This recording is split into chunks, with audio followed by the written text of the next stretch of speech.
Good evening बच्चों। आज की क्लास में हम लोग बातचीत करने वाले हैं क्लास 12th के सॉल्यूशन चैप्टर के बारे में। सॉल्यूशन का लेक्चर नंबर 5 आपके सामने दिया गया है। टॉपिक का नाम है molarity, molality and mole fraction, यानी कि कंसंट्रेशन ऑफ सॉल्यूशन के अंतर्गत जो टॉपिक हमें आज की क्लास में डिस्कस करना है, फर्स्ट क्या है मोलैरिटी, सेकंड मोलैलिटी और थर्ड है मोल फ्रैक्शन। आज हम ये तीनों टॉपिक डिस्कस करेंगे, इसके फॉर्मूले आपसे डिस्कस करेंगे, साथ ही साथ इन पर बनाए जाने वाले क्वेश्चंस का भी डिस्कशन करेंगे, यानी कि हम ये भी डिस्कस करेंगे टोटल कितने टाइप के क्वेश्चंस इसमें पॉसिबल हो सकते हैं। तो चलिए एक एक करके हम बात करते हैं। सबसे पहले हम डिस्कस करेंगे आपसे मोलैरिटी, सेकंड टाइम पे हम डिस्कस करेंगे मोलैलिटी और थर्ड में मोल फ्रैक्शन। तो हम बात करते हैं मोलैरिटी क्या होती है। इससे पीछे की बात अगर हम आपको बताएं तो लेक्चर 1 में हमने इंट्रोडक्शन का पार्ट डिस्कस किया था, चैप्टर के बारे में कंप्लीट इंफॉर्मेशन आपको प्रोवाइड की थी। लेक्चर 2 में सॉल्यूशन एंड इट्स क्लासिफिकेशन के बारे में बातचीत हो चुकी है। लेक्चर 3 जो आपका था, जहां पर कंसंट्रेशन ऑफ सॉल्यूशन स्टार्ट हुआ था, जिसके अंतर्गत हम क्या क्या पढ़े थे, मास percent, volume percent, mass by volume percent, ये तीन टॉपिक हमने वहां पर डिस्कस किया था। लेक्चर 4 में फिर हमने डिस्कस किया था क्या, मोल कॉन्सेप्ट का कंप्लीट डिस्कशन लेक्चर 4 में हुआ। लेक्चर 5 में कंसंट्रेशन ऑफ सॉल्यूशन के अंतर्गत हम बात कर रहे हैं molarity, molality and mole fraction के बारे में। तो चलिए आज की पहली क्लास में हम डिस्कस करेंगे मोलैरिटी क्या होती है। तीन टॉपिक हमारे पास हैं, पहला टॉपिक है मोलैरिटी, सेकंड टॉपिक होगा मोलैलिटी और थर्ड टॉपिक होगा मोल फ्रैक्शन। तो चलिए सबसे पहले बात करेंगे हम किसके बारे में, वो टॉपिक हमारा है मोलैरिटी। पहली चीज तो अगर हम इसको डिफाइन करने की बात करें तो मोलैरिटी को डिफाइन कैसे करते हैं, तो हम लिखते हैं क्या है, इट इज डिफाइंड एज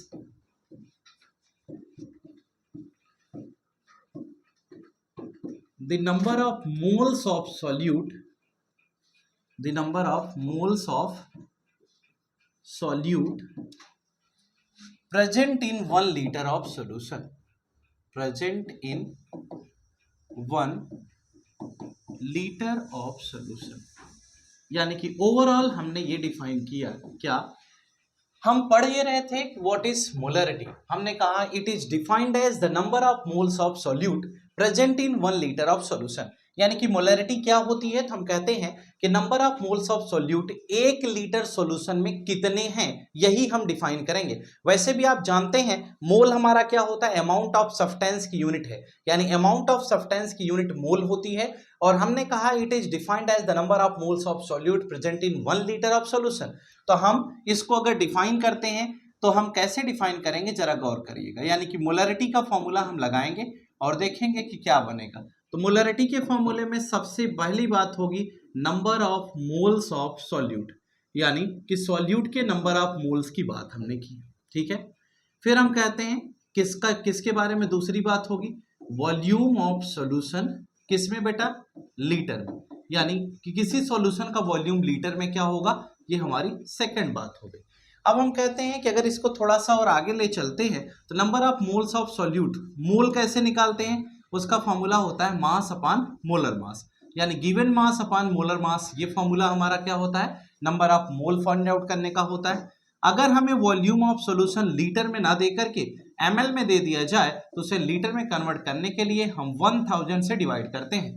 तो ओवरऑल हम ये कह सकते हैं कि अगर हमें इसको सॉल्व करना है तो हम इसको ऐसे पढ़ेंगे क्या, कि मास अपान मोलर मास, ठीक है। मोलर मास की यूनिट क्या होती है, ग्राम पर मोल। तो बेटा into 1000 upon volume in ml, ठीक है। ये किसका फॉर्मूला हो गया, ये फॉर्मूला हमारा हो गया मोलैरिटी का। यानी कि किसी केस में भी अगर हमें मोलैरिटी निकालनी होगी तो हम कैसे निकालेंगे, जैसा आपको बताया गया। यानी कि अगर ये मोलैरिटी का फॉर्मूला हो गया तो हम इसको और डिफाइन करें तो हम ऐसे लिख सकते हैं कि molarity is equal to mass upon molar mass into 1000 upon volume in ml। Volume किसका है, सॉल्यूशन का। अब एक छोटा सा सवाल ये आता है कि सर ये तो बात ठीक है, लेकिन मोलैरिटी की एसआई यूनिट क्या होगी, या मोलैरिटी को हम मेजर कैसे करते हैं। तो हम कहते हैं मोलैरिटी को मेजर करने का जो यूनिट हम कंसीडर करते हैं वो होती है मोल पर लीटर। क्या होगा, मोल पर लीटर, या फिर इसको हम ऐसे भी लिख सकते हैं मोल लीटर इनवर्स, यानी कि चाहे आप ऐसे लिखिए चाहे ऐसे लिखिए, या फिर इसको हम कैपिटल M से लिखते हैं मोलर, या हम सिंबॉलिक रिप्रेजेंटेशन में हम केवल कैपिटल M भी लिख सकते हैं। यानी कि आपने देखा मोल पर लीटर, चाहे ऐसे लिखिए चाहे ऐसे लिखिए, चाहे मोलर लिखा हो चाहे कैपिटल M से भी हम इसे रिप्रेजेंट कर सकते हैं। यानी कि मोलरिटी को रिप्रेजेंट करने का कुल ये मिला जुलाकर तरीका आपको बताया गया। यानी कि अगर कहीं पर मोलरिटी को डिफाइन करना है तो वो हम कैसे डिफाइन करेंगे, ये बात हम आपको समझा रहे थे। तो मोलरिटी की ये बात आपको समझ में आ जानी चाहिए। अब देखिए बिल्कुल सिंपल सी केस ये है कि अगर हमें किसी भी सॉल्यूशन की मोलरिटी निकालनी हो तो हमारे पास ये जो फॉर्मूले बताए गए ये इनमें से कोई भी फॉर्मूला लग सकता है। यानी कि सपोज करिए सबसे बेसिक फॉर्मूला पहला वाला अगर लगाना हो तो molarity is equal to number of moles of solute upon volume of solution in litre. आपने पढ़ा, आपको बेटा नंबर ऑफ मोल दे दिया जाए, वॉल्यूम अगर दे दिया जाए तो आप मोलरिटी निकाल सकते हैं। जैसे कि टाइप 1 का सवाल अगर हम आपसे डिस्कस करें, यानी कि टाइप 1 मतलब फर्स्ट टाइप का क्वेश्चन क्या बन सकता है इसमें अगर ये आपसे बात की जाए तो हमने कहा कि अगर हम ये कहते हैं कि 2 moles of a given solute is present in 5 litre of solution, ध्यान से सुनना, आपसे कहा गया कि calculate the molarity of solution when 2 moles of solute present in 5 litre of solution. मान लीजिए क्वेश्चन हम आपको बोलते हैं, आप मेरे साथ साथ क्वेश्चन नोट करिए क्योंकि बोर्ड पे लिखूंगा नहीं, हम आपको एक एक क्वेश्चन बता रहे हैं, जरा आप सुनिएगा। आप क्वेश्चन लिखिए, हम आपको आंसर बताते चलेंगे। पहले फॉर्मूले पर हम बात करें, हमने कहा calculate the number of moles, calculate the molarity of solution when 2 mole of solute present in 5 litre of solution. यानी कहा गया कि अगर 5 लीटर सॉल्यूशन है और उसमें 2 मोल हैं तो उसकी मोलरिटी क्या होगी, कुछ नहीं, यहां से फॉर्मूले में जब रखोगे तो number of moles of solute कितने हो गए, 2 हो गए, वॉल्यूम ऑफ सॉल्यूशन कितना हो गया 5, तो यहां से क्या हो जाएगा 2/5। इसको सॉल्व कर लोगे तो क्या आएगा, जो आंसर आएगा वो आपका क्या हो जाएगा, वह आपका मोलरिटी कहलाएगा। यानी कि अगर आप इसे सॉल्व करते हो तो आंसर कितना आएगा 0.4 मोलर। ये आप कर लो तो ये क्या हो गया 0.4 मोलर या फिर मोल पर लीटर कहेंगे। कैपिटल M लिखिएगा, स्मॉल m नहीं लिखना बेटा क्योंकि मोलरिटी की केस हो जाती है। यानी कि अगर हम कहते हैं कि पहला फॉर्मूला हमें दिया जाए कि molarity is equal to number of mole upon volume of solution in litre, हमने कहा मोलरिटी निकालना है तो मोल और वॉल्यूम दे दिया। अगर हमें वॉल्यूम और मोलरिटी दे दी जाए तो हम नंबर ऑफ मोल भी निकाल सकते हैं। यानी अगर हमें पता हो कि किसी सॉल्यूशन का वॉल्यूम हमें पता चल जाए और अगर हम कहते हैं कि उसकी मोलरिटी सॉल्यूशन की पता हो जाए तो हम क्या निकाल सकते हैं, नंबर ऑफ मोल भी निकाल सकते हैं। जैसे अगर हम कहें कि 2 लीटर सॉल्यूशन आपको दे दिया जाए और उस सॉल्यूशन की मोलरिटी 3 मोलर हो जाए, यानी हम आपसे ये कहें कि how many moles are present in 3 molar solution. अब 3 मोलर तो मोलरिटी हो गया लेकिन वॉल्यूम नहीं दिया है तो आप सॉल्व नहीं कर सकते, ठीक है। अगर हम कहते हैं कि वॉल्यूम और मोलरिटी दोनों दे दिया जाए तो हम क्या कर सकते हैं, number of mole find out कर सकते हैं। अगर आपको वॉल्यूम, अगर नंबर ऑफ मोल और मोलरिटी दे दी जाए तो सॉल्यूशन का वॉल्यूम भी निकाला जा सकता है। यानी पहले फॉर्मूले में 3 अननोन वैल्यूज हैं जिसमें से 2 गिवन होंगी, एक आपकी अननोन होगी, उसी को हम कैलकुलेट करेंगे। ये एक फॉर्मूले पर बातचीत हो गई। अब हम थोड़ा नीचे आते हैं, हम कहते हैं मास अपॉन मोलर मास। अगर number of mole directly question में दिया है तब तो ठीक है, अगर नहीं दिया है तो मास अपॉन मोलर मास, यानी कि हमें मास दिया होगा और उसका मोलर मास पता होगा तो हम दूसरा फॉर्मूला लगा सकते हैं। जैसे अगर हम आपसे ये कह दें, जरा क्वेश्चन को ध्यान से सुनिएगा, हम कहते हैं 40 gram of caustic soda is present in, 40 gram of caustic soda is present in 5 litre of solution. तो फिर हम क्या करेंगे, जरा सुनिएगा, हम कहते हैं 40 ग्राम कॉस्टिक सोडा, तो कॉस्टिक सोडा का मास कितना होता है, आपने मास लिखा कितना 40, मोलर मास कॉस्टिक सोडा का यानी NaOH का फॉर्मूला लगाएंगे कितना आएगा 40। हम कहते हैं volume of solution in litre अगर आप लिखोगे तो ये कितना हो जाएगा 5 लीटर में हमने कहा ये प्रेजेंट, तो अपॉन 5 हो गया। अब अगर इसको सॉल्व करना चाहो तो सॉल्व कर लोगे तो यहाँ क्या लिखोगे 1 लिखोगे, ये दोनों एक साथ, ये ऊपर मल्टीप्लाई होगा, तो आप क्या करोगे, आपको आंसर मिल जाएगा या नहीं मिलेगा। तो ये क्या कहलाएगा, यह एक तरीका हो गया। अगर हम कहते हैं वॉल्यूम ml में दे दिया जाए तो और बेटर है, सीधा सीधा 1000 से नीचे डिवाइड कर लेंगे। सपोज करिए हमने आपसे कहा कि 360 gram of glucose is present in, ध्यान से सुनना, हम कहते हैं कि ऐसे बीकर है हमारे पास, ये सॉल्यूशन है। हम कहते हैं कि अगर 2000 ml सॉल्यूशन हमको दे दिया जाए, ठीक है, 2000 ml, हम कहते हैं 2000 ml ग्लूकोज का सॉल्यूशन है। किसका? ग्लूकोज का सॉल्यूशन है। हम कहते हैं इसमें 360 ग्राम ग्लूकोज है। कितना? 360 ग्राम ग्लूकोज प्रेजेंट है। आपको ये बताना है कि इसकी मोलरिटी क्या होगी। तो कुछ नहीं करना है, आप देखो मास कितना हो जाएगा, 360 हो जाएगा। मोलर मास ग्लूकोज का कितना होता है? 180 होता है। पुट कर दोगे, यहां मल्टीप्लाई का साइन लगाओगे। अब 1000 आपका 1000 रहेगा ही, वॉल्यूम इन ml दिया हुआ है। अगर हम कहते हैं वॉल्यूम ml में होगा तो कितना ml है? 2000 ml। तो आप यहां से क्या लिखोगे? 2000 रखोगे, और जब इसको सॉल्व कर लोगे तो ये कितना आ गया? 2 आ गया। ये कितना आ गया? 2 आ गया। ये कितना हो गया? कट गया। तो कितना आया? 1 मोलर या फिर 1 मोल पर लीटर आ गया। ये क्या कहलाएगा? ये मोलरिटी कैलकुलेट करने का तरीका हो गया। इस तरह से मोलरिटी पर बेस्ड कोई भी क्वेश्चन आएगा तो आप सॉल्व कर सकते हो। कर लोगे? चलो, अगली बात अब हम डिस्कस करेंगे आपके साथ, वह क्या होगी? मोलरिटी। यानी कि मोलरिटी पर बेस्ड जो बात थी वो हमने डिस्कस कर ली है। अभी आने वाले दिनों पर, यानी कि थोड़ा सा जैसे सिलेबस आगे बढ़ेगा तो हम मोलरिटी के बाद मोलरिटी, मोल फ्रैक्शन, जितने भी न्यूमेरिकल वाले टॉपिक हैं उन पर बेस्ड न्यूमेरिकल को भी लेकर एक वीडियो लेक्चर अपलोड कर देंगे। आप बिल्कुल निश्चिंत रहिएगा इस चीज को लेकर। जरा सुनिएगा, अगली बात हम क्या करते हैं। हमने कहा कि अगर मोलरिटी डिफाइन करने की बात आ जाए तो कैसे करेंगे। हम कहते हैं it is defined as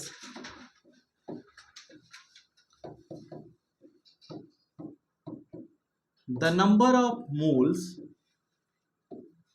of solute,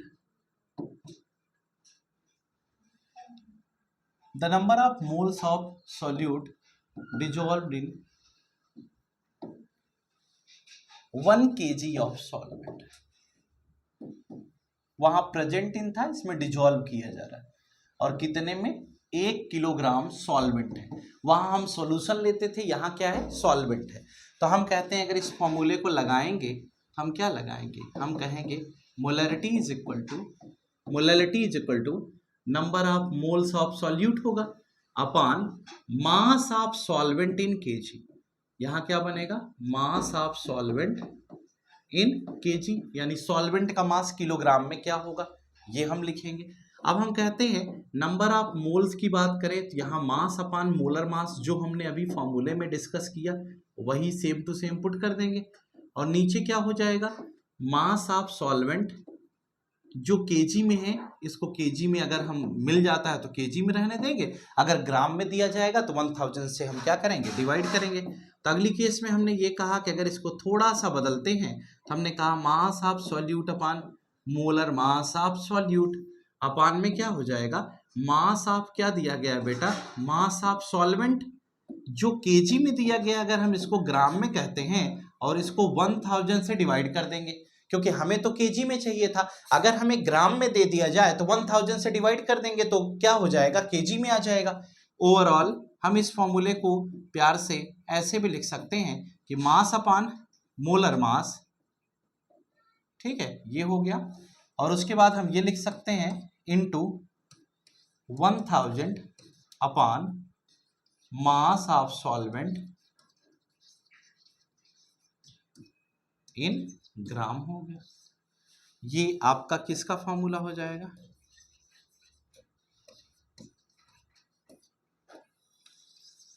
ये मोलरिटी का फॉर्मूला। यानी मोलरिटी अगर डिफाइन करनी हो तो हम उसको क्या करेंगे? इस तरह से डिफाइन कर लेंगे, ठीक है। अब किसी ने ये कहा कि सर वो तो ठीक था, हम ये जानना चाहते थे कि इसकी यूनिट क्या होगी। अगर यूनिट की बात करें कि मोलरिटी को डिफाइन करना तो ठीक था, लेकिन हम मेजर किस में करेंगे? तो हम पहली यूनिट तो लिखते हैं, देखो नंबर ऑफ मोल है तो मोल लिखोगे, मास ऑफ सॉल्वेंट इन केजी है तो इसका यूनिट क्या हो जाएगा? मोल पर केजी, या आप ऐसे लिख सकते हो मोल केजी इनवर्स, है ना। चाहे मोल पर केजी लिखिए, चाहे मोल केजी इनवर्स लिखिए, या आप मोल ल भी लिख सकते हो, या फिर स्मॉल m से भी आप इसे रिप्रेजेंट कर सकते हैं। ये क्या हो गया? ये मोलरिटी को लिखने का तरीका हो गया। और हम अभी तक जो डिस्कस कर रहे थे ये मोलरिटी का ही पूरा का पूरा कंप्लीट डिस्कशन आपसे कर रहे थे कि मोलरिटी क्या होती है, कैसे पाई जाती है, ये बात हम आपसे डिस्कस किए। अब जरा एक छोटा सा बात इसमें ये भी, जैसे वहां पर पढ़े सेम टू सेम यहीं पर भी है। अब हम कहते हैं जैसे टाइप 1 में, मतलब पहले फॉर्मूले पर अगर हम बात करते हैं तो क्या क्वेश्चन बन सकते हैं, हम कहते हैं number of moles of solute present in 1 litre of solution, तो मोलरिटी था। अब हम कहते हैं number of moles of solute dissolve in 1 kg of solvent is known as molarity, यानी कि आपको सॉल्वेंट दिया जाएगा किलोग्राम में, उसमें आप सॉल्यूट मिलाओगे तो जो सॉल्यूशन बनता है वह क्या कहलाएगा, उसकी मोलरिटी का केस हम बनाएंगे, जहां पर सॉल्वेंट और सॉल्यूट दोनों किस में होगा, दोनों हमारा ग्राम में होगा, यानी दोनों का मास लिखना होगा। तो चलिए आइए बात कर लेते हैं। हम कहते हैं, सपोज करिए एक छोटा सा सवाल आपसे डिस्कस करेंगे, हम कहते हैं नंबर ऑफ मोल और मास ऑफ सॉल्वेंट है, हम कहते हैं 2 mole of solute is dissolve in 3 mole of solvent, sorry 2 mole of solute is dissolve in 3 kg of solvent. अगर हम कहते हैं 3 किलोग्राम सॉल्वेंट में 2 मोल सॉल्यूट का डिजॉल्व किया जाए, ध्यान से सुनना, 3 किलो सॉल्वेंट दे दिया, उसमें 2 मोल सॉल्यूट का डिजॉल्व करेंगे तो पहला फॉर्मूला लगाएंगे तो 2/3 आंसर पाएंगे, जो हम आपको बताएंगे, यही तो बात हुई। हम कहते हैं ये क्या हो जाएगा 2/3 स्मॉल m यानी मोलल।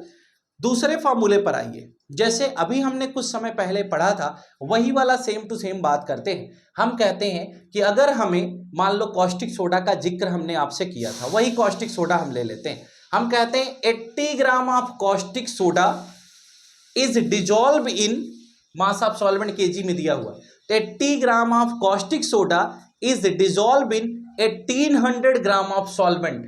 फिर से सुनना, क्या कहा गया, 80 ग्राम क्या है, कॉस्टिक सोडा, तो 80 ग्राम कॉस्टिक सोडा मतलब NaOH, किस में डिजॉल्व किया गया, 1800 ग्राम ऑफ वाटर में डिजॉल्व किया गया, 1800 ग्राम ऑफ वाटर में डिजॉल्व किया। अब क्या करेंगे, फॉर्मूला लगाएंगे, तो 80 ये हो गया, 80 ग्राम NaOH का कितना होता है, 40 होता है इसका मोलर मास, इनटू लिख दिया, ठीक है। उसके बाद हम कहेंगे 1000 ऊपर है, 1000 रहने दो, क्योंकि ये जो दिया गया है ये केजी में नहीं है, वाटर हमें किस में दिया गया है, ग्राम में दिया गया है, तो हम 1800 यहाँ नीचे लिख दिए। अब जब इसको हम सॉल्व करेंगे तो जो हमारी वैल्यू आएगी, जैसे हमने इसको कट किया, इसको कट किया, इसको कट किया, ये हो गया 2, यानी कि हम कह सकते हैं 20/18 आ रहा है, तो हम ये भी तो कह सकते हैं 10/9, यानी 1 पॉइंट समथिंग जो आएगा ये क्या हो जाएगा, 1 अप्रॉक्स 1 आप कह सकते हो, ये मोलल हो जाएगा, यानी कि यहाँ हम स्मॉल m लिखेंगे, स्मॉल m का मतलब 1 मोलल सॉल्यूशन बना। तो इस तरह से हम इस क्वेश्चन को क्या करते हैं, सॉल्व करते हैं, यानी कि नंबर ऑफ मोल अगर नहीं दिया है तो नंबर ऑफ मोल आपको निकालना पड़ेगा। इस तरह से हम मोलैलिटी का केस पढ़ते हैं। अभी फॉर्मूले पर फोकस रखें, 1-2 क्वेश्चन हमने टाइप में भी आपको बता दिया, अभी इसके आने वाले लेक्चर्स में हम आपको इसका पूरा का पूरा केवल क्वेश्चंस का ही सेटअप रखेंगे। एक ऐसा अपलोड करेंगे लेक्चर जिसमें मोलरिटी, मोलैलिटी और मोल फ्रैक्शन पर बेस्ड सिंपल क्वेश्चन से लगाकर हाई लेवल तक के जितने भी क्वेश्चंस होंगे वो सारे के सारे क्वेश्चन ही डिस्कस किए जाएंगे। तो चलिए इसमें अगर हम और जानने का प्रयास करें तो एक क्वेश्चन ये भी बनता है, जैसे ये मोलैलिटी है, मान लो किसी सॉल्यूशन में मोलैलिटी आपको दे दिया, ठीक है, सॉल्यूट का नाम नहीं बताया, उसका मास दे दिया, ठीक है, उसका मोलर मास निकालना हो, सॉल्वेंट का भी मास दिया हो, तो आप फॉर्मूला लगा करके निकाल सकते हैं। जहां मोलैलिटी में आपको दिया होगा 3 मोलल, 2 मोलल, 1 मोलल लिखा होगा, तो वो क्या होगा, मोलैलिटी दिया हुआ है। मास, मोलर मास अगर पता है, वहां से आप सॉल्वेंट निकालना है तो ये दोनों और ये पता होगा तो वहां से आप सॉल्वेंट निकल जाएगा। यानी कि अगर हम देख पाए तो हमारे पास 4 अननोन है, उसमें से 3 नोन होंगे, 1 अननोन होगा, जो अननोन होगा उसे हमें क्या करना होगा, कैलकुलेट करना होगा। ये पूरा का पूरा पार्ट किसके अंतर्गत हो गया, ये पूरा का पूरा पार्ट आपका मोलैलिटी के अंतर्गत हो गया। यानी कि मोलैलिटी का जब हम जिक्र करते हैं तो इसको हम इस प्रकार पढ़ते हैं। अब देखिए मोलैलिटी के बाद जो नेक्स्ट टॉपिक है वो हमारा है मोल फ्रैक्शन। ये भी बड़ा शानदार टॉपिक है। मोल फ्रैक्शन क्या होता है, जरा इस पर विचार करेंगे।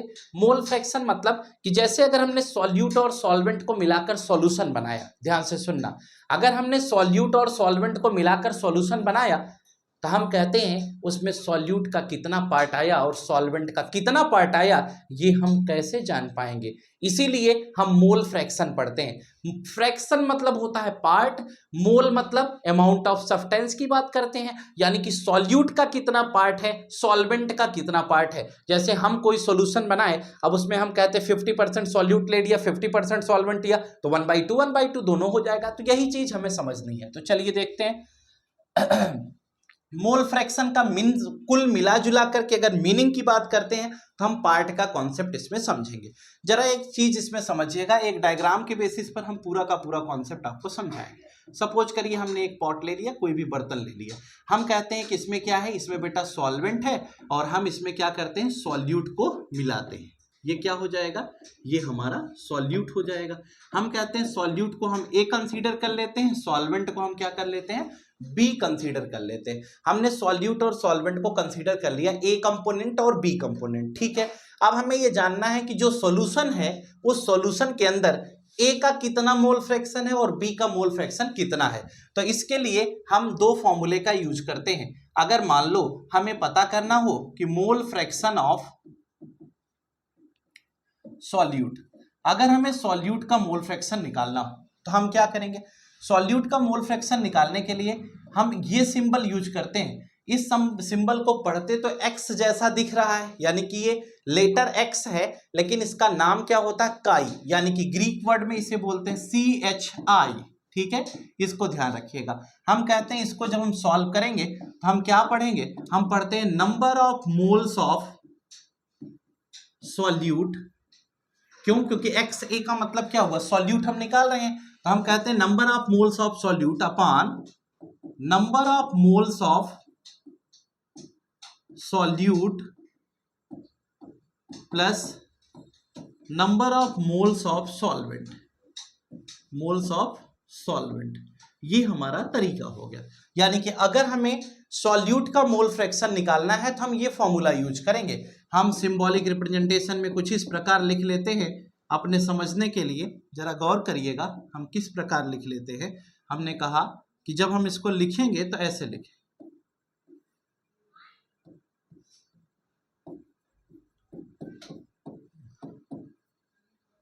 ये, ठीक है।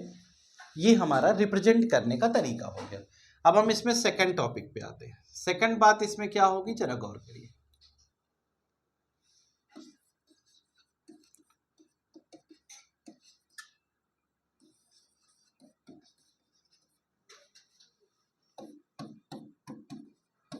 अब मान लो मोल फ्रैक्शन हमें सॉल्वेंट का निकालना है, तो क्या करेंगे, बस ऊपर फॉर्मूले में बदलाव होगा।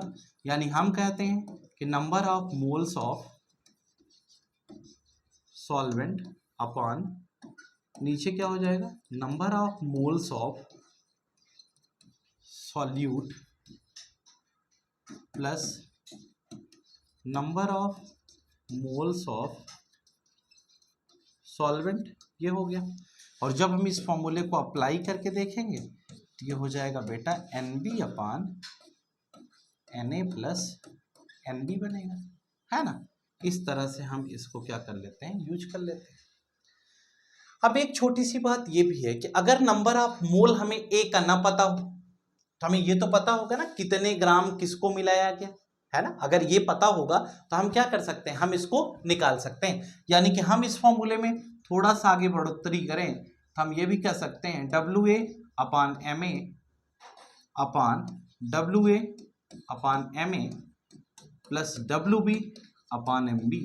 इसका मतलब क्या है, mass of A upon molar mass of A, mass of A upon molar mass of A, mass of B upon molar mass of B.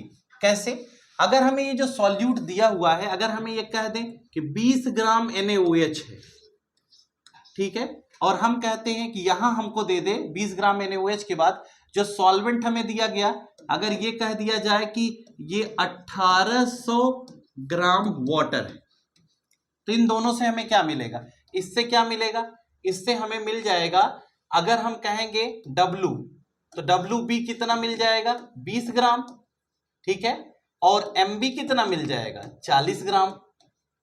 समझना, MB 40 ग्राम मतलब, सॉरी WA होगा, ये ए होगा और ये भी ए हो जाएगा, क्योंकि हम मास ऑफ सॉल्यूट निकाल रहे हैं। सॉल्यूट ए है तो ये कितना मिला 20 ग्राम, मास ऑफ सॉल्यूट 40 ग्राम हो जाएगा मोलर मास। क्यों? क्योंकि NaOH का मोलर मास कितना आएगा 40 ग्राम आएगा। और यहां से जब आप आओगे तो ये क्या होगा WB देखोगे तो कितना होगा 1800 ग्राम हो जाएगा। और अगर हम MB की बात करें तो पानी का मोलर मास कितना होता है 18 ग्राम पर मोल होता है। ठीक है, बस खट्ट से यहां से लगा लो। आप देखिए इधर भी पता हो गया, इधर भी पता हो गया, चाहे इस फॉर्मूले में रख लो चाहे इसमें रख लो, आपको आंसर मिल जाएगा। एक बात और पता होनी चाहिए कि अगर हम कहते हैं कि मोल फ्रैक्शन ऑफ सॉल्यूट और मोल फ्रैक्शन ऑफ सॉल्वेंट, इसका जो सम होता है वो हमेशा 1 के बराबर होता है। अगर उसका सम 1 के बराबर है तो हम उसको प्रूफ करके देख लेते हैं। दूसरी चीज, इसमें कोई यूनिट नहीं होती, ये यूनिटलेस है, यानी मोल फ्रैक्शन हमारा यूनिटलेस पार्ट है। इसमें किसी प्रकार की कोई यूनिट नहीं होती, क्योंकि आप फ्रैक्शन निकाल रहे हैं, इस बात का ध्यान रखेंगे। कभी ऐसा कोई कॉन्सेप्ट आता है तो आप वहां जल्दबाजी में कोई ऐसा कदम नहीं उठाएंगे। आपको मुझे उम्मीद है कि ये बात समझ में आ जानी चाहिए। अब हम चलते हैं जरा प्रूफ कर लेते हैं कि इसका सॉल्यूट सॉल्वेंट का जो मोल फ्रैक्शन होता है वह 1 के बराबर होता है या नहीं। जैसे एक क्वेश्चन आ जाए कि prove that the sum of mole fraction of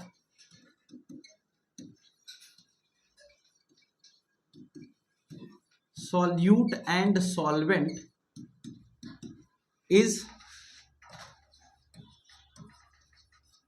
always equal to 1। अगर मान लो ये प्रूफ करने को है, इसका मतलब ये कहा गया कि ये बात इन्होंने कहा है, तो बेटा अगर ये प्रूफ करने को आता भी है तो सॉल्यूशन में जाओगे तो क्या लिखोगे, आप कहोगे XA प्लस XB का केस लिखोगे, मतलब काई भी। तो यहाँ से क्या हो जाएगा Na अपान Na प्लस NB, यही तो पढ़े ना फॉर्मूला। और यहाँ हो जाएगा NB अपान Na प्लस NB। जब सॉल्व किया तो Na प्लस NB नीचे हो गया, ऊपर क्या होगा कितना आ गया 1। इसका मतलब XA plus XB is equal to 1। इसका मतलब mole fraction of solute plus mole fraction of solvent is always equal to 1। इसका मतलब हम ये जान गए कि अगर मुझे किसी एक का मोल फ्रैक्शन पता चल जाए तो दूसरे का तो आसानी से निकल सकता है। अगर मान लो B वाले कंपोनेंट का मोल फ्रैक्शन पता चल जाए, A वाले का निकालना है तो 1 में से क्या करोगे उसे माइनस कर दोगे, तो दूसरे वाले का भी मोल फ्रैक्शन हमें मिल जाएगा। या फिर दोनों का मोल फ्रैक्शन अगर आपने अलग अलग कैलकुलेट कर लिया है तो दोनों को ऐड कर दोगे तो क्या हो जाएगा, दोनों को ऐड करने पर आपको मोल फ्रैक्शन 1 के बराबर मिलना चाहिए। यानी कि sum of the mole fraction of solute and solvent is always equal to 1। तो वो कंडीशन, वो क्राइटेरिया आपको फुलफिल करानी है। तो बस इतनी सी बात इसमें करनी है, इससे ज़्यादा कोई बात हमें बतानी भी नहीं है। उम्मीद है ये बात आपको समझ में आ जानी चाहिए। अब जैसे कभी कभी मान लो हमने एक छोटा सा क्वेश्चन आपको दिया, हम कहते हैं ये है, हमने कहा इसमें ये 3 मोल हमने ले लिया, ये क्या है सॉल्वेंट है, और हम कहते हैं ये 2 मोल या हम कहते हैं 6 मोल हमारा क्या हो जाए, सॉरी हमने कहा कि 12 मोल हमने सॉल्वेंट ले लिया और 6 मोल हम क्या ले लेते हैं, सॉल्यूट ले लेते हैं। अब इसमें कहा जाए XA बताओ तो 6/6 प्लस 12 कर दोगे। किसी ने कहा XB बताओ तो 12/6 प्लस 12 कर दोगे। यहाँ से कितना आया 6/18, इसका मतलब 1/3, और यहाँ से कितना आ गया 12/18, तो इसको कितना करोगे 3/6 हो, 3/4 12। अरे इसको ऐसे तो 6 से कट करोगे तो कितना हो जाएगा 6 2 12, 6 3 18, तो 2/3 ये हो गया। और XA XB पता है तो आप इसको ये भी कर सकते हो, चेक कर सकते हो कि ये सही है या नहीं। तो 1/3 प्लस 2/3 यानी कितना आ गया बेटा 3/3। कितनी वैल्यू आई 1। अगर ऐसा है तो ये परफेक्ट है, अगर नहीं है तो इसका मतलब गलत है। ठीक है, ये एक तरह से आप चेक भी कर सकते हो। हमने यहाँ मोल दिया था, मोल न दे करके अगर हम आपको 20 ग्राम कॉस्टिक सोडा दे देते, 10 ग्राम वाटर दे देते, तो क्या था, आप वाटर और कॉस्टिक सोडा का मास निकाल लेते। मोलर मास तो आपको पता है, मास हमने दे दिया है, तो मोल तो अपने आप निकल जाएगा ना, और मोल निकल जाएगा, फॉर्मूले में उठाकर पुट कर दोगे, आपको तुरंत आंसर मिल जाएगा। कर लोगे। इस केस में कोई भी यूनिट का कॉन्सेप्ट नहीं है, यानी कि ओवरऑल आप ये कह सकते हो कि ये यूनिटलेस केस है, इसमें यूनिट का कोई कॉन्सेप्ट नहीं है। अब आपको ये बात समझ में आ जानी चाहिए। आज की क्लास में जो जो भी बातें हमने डिस्कस की उसके बारे में जरा गौर से सुनिएगा। हमने आज की क्लास में आपको मोलैरिटी, मोलैलिटी और मोल फ्रैक्शन और उस पर बेस्ड टाइप के क्वेश्चंस का भी डिस्कशन कर लिया है। नेक्स्ट क्लास में हम लोग क्या पढ़ने वाले हैं इस पर गौर करिएगा। आने वाली जो अगली क्लास होगी, अगली वीडियो में हम आपको ये बताएंगे कि सॉल्युबिलिटी क्या होती है और हेनरी लॉ का कॉन्सेप्ट बताएंगे। यानी कि हाफ पार्ट सॉल्यूशन का कंप्लीट हो जाने के बाद हम डिस्कस आपसे करेंगे क्या numerical based on concentration of solution. एक पूरा का पूरा लेक्चर 1 घंटे का होगा, जिसमें हम केवल व केवल इन सभी टॉपिक्स पर न्यूमेरिकल आपको कराएंगे। उम्मीद करता हूं कि वीडियो आपको पसंद आई होगी, अच्छी लगी होगी, तो लाइक शेयर सब्सक्राइब करना ना भूलें। हम मिलेंगे नेक्स्ट क्लास में, तब तक के लिए ये मोटिवेशनल कोट्स आप जरूर ध्यान में रखें और पढ़ाई पर फोकस बनाए रखें। आज के लिए फिलहाल इतना ही। गुड नाइट कहने से पहले चैनल को सब्सक्राइब नहीं किया हो तो उसको कर लीजिएगा, जिससे कि आपको नई अपडेट क्लास के रिस्पेक्ट में मिलती रहे। हम नेक्स्ट क्लास कल अपलोड कर देंगे, जहां पर हम बात करेंगे सॉल्युबिलिटी एंड हेनरी लॉ। आज के लिए फिलहाल इतना ही। Good night to all of you. Today class is over. Thank you.